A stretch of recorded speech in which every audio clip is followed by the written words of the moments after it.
For part A, what we want to do is look at right triangles and determine which of the three trig ratios, sine, cosine, or tangent, is applicable and will help us solve the triangle. So in each figure you're given two sides and one angle.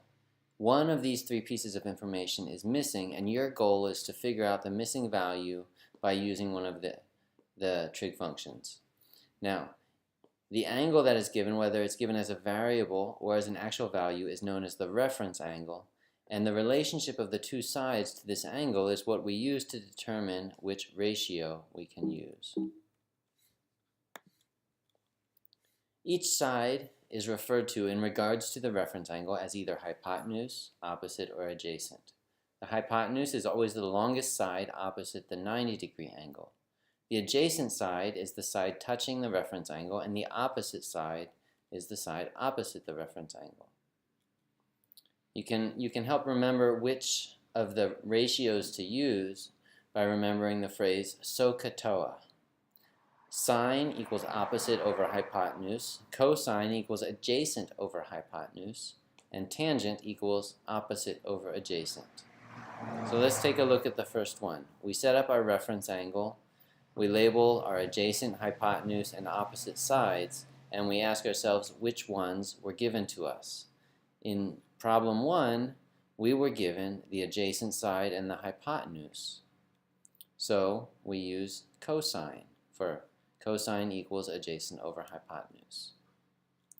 In the second one, after we put our labels on, we see that we are given the opposite and the hypotenuse in regards to the reference angle. So we can use sine.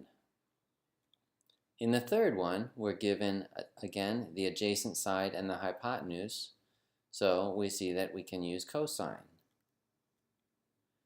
The fourth one, we see that we have the opposite side and the adjacent side.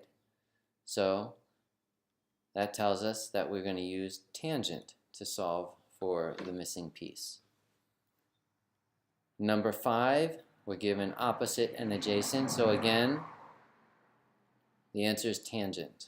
Number 6, if we look at our reference angle, we can see that we are given the hypotenuse and the adjacent, or adjacent and a hypotenuse. So we will use cosine to solve this triangle. Number 7, in regards to the reference angle, we have our adjacent side, and we're asked to solve for the hypotenuse. So adjacent and a hypotenuse, that tells us we're going to use the cosine. Number 8, we are given adjacent and opposite, or opposite and adjacent, so we will use tangent. And finally, the last one, number 9, we are given the opposite and the hypotenuse, so we would use sine.